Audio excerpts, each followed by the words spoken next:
So now we'll come across dominant thoughts in the society. Now why am I discussing this? Because we need to understand that there are certain things which the people believe, which the people spread across their thoughts in the society, but many of this might affect your preparation, or few of this could even help in your preparation. So we'll try to debunk each of these thoughts and try to understand as to to what extent is it correct. So prelims, you might have heard this word that prelims is a screening test. It tries to remove less important candidates. This is a dominant thing which we hear.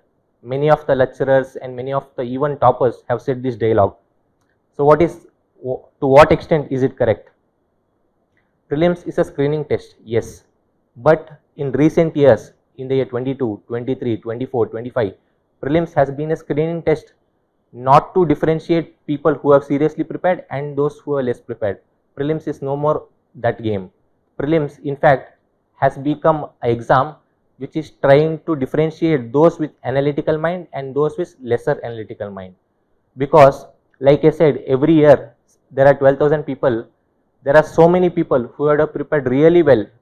Those who have given months together to prepare their mains to get a hold of it. But even those people, unfortunately, they fail in prelims exam. So now, in my personal opinion, I do not believe that it differentiates those who have studied and those who have less studied. Rather, it is differentiating those with analytical skills and those with lesser analytical skills. Second thing, prelims is a rote game and mains is about understanding. This is another thought which people tend to have. Like we might have seen the movie 12 Fail, when the hero Manoj Kumar, he tries to approach a IAS who has cleared the exam. He goes to him to get his opinion and tells that, sir, every time I am clearing prelims, but this is my last attempt and I am unable to clear the mains. So that person who is IAS, he tells a dialogue that prelims is about the rote game, while mains is about understanding. So this is what has been perpetuated even in that movie. But to what extent is it true nowadays? We need to understand that prelims exam itself has evolved.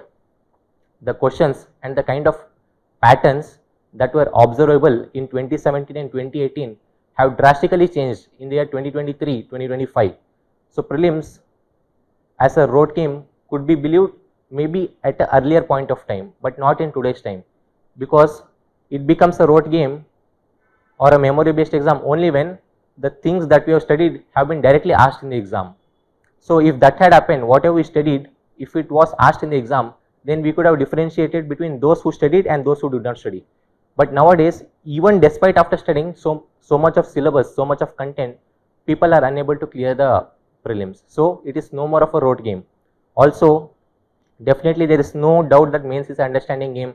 We need to brainstorm, we need to think a lot, but it's true, we cannot deny that. In mains, if there are 20 questions, there will be around 13-14 questions which are sort of static, on which we have ready-made content. So the rest 5 or 6 questions we are supposed to brainstorm on the spot. But what about prelims? Nowadays the prelims exam itself has evolved to such a stage that out of the 100 questions, there will be 20 questions or even 25 questions which we would have never heard about. So we will have to think, we will have to brainstorm, we will have to use our critical skills on those questions on the day of the exam, while we are attending the exam. So prelims is no more a rote game. It needs a certain set of awareness, skills and cognitive capability to attempt and get good marks.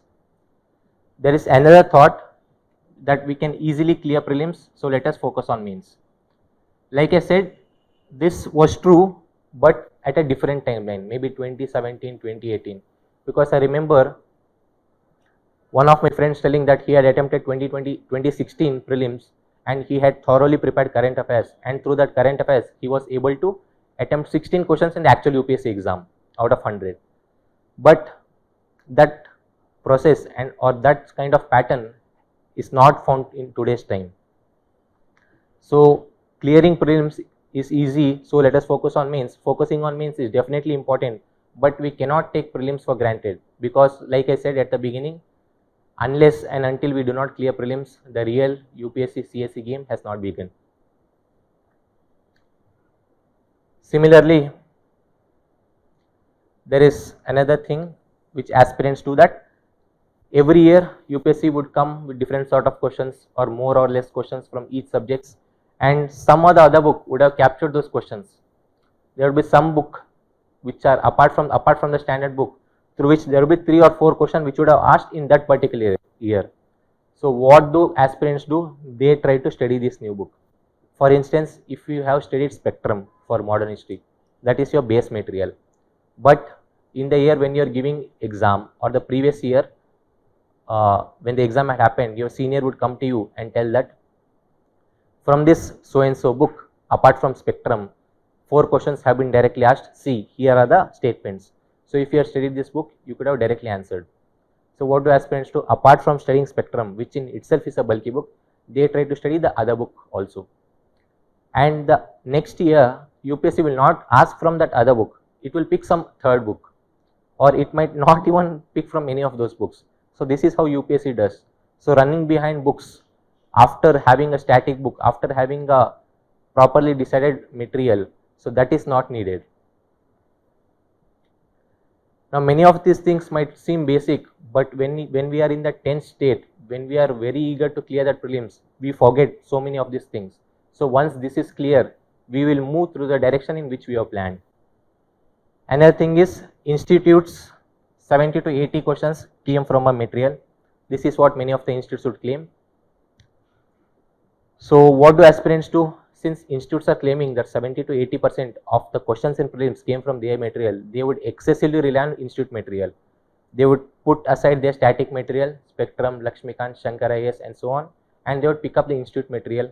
They would give more institute tests, 30 tests, 40 tests, 50 tests.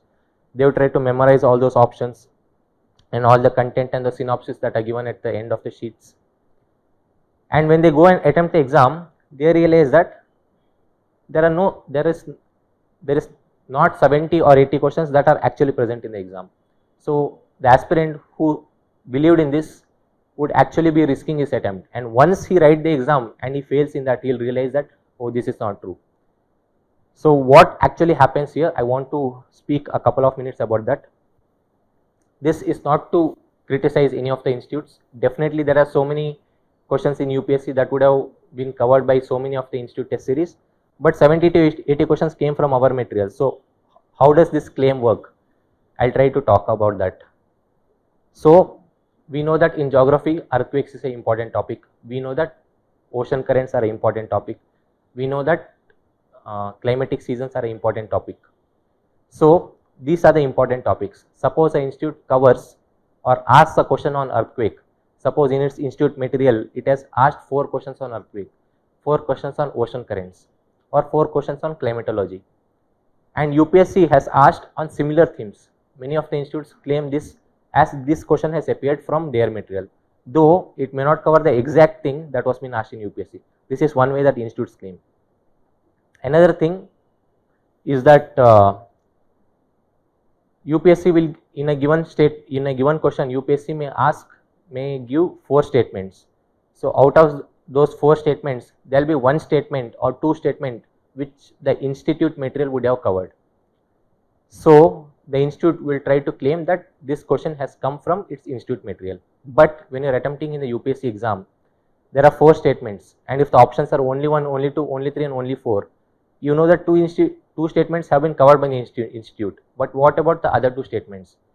Despite covering those 2 institute statements, you are still unable, because there are still 2 other statements which you are not aware about.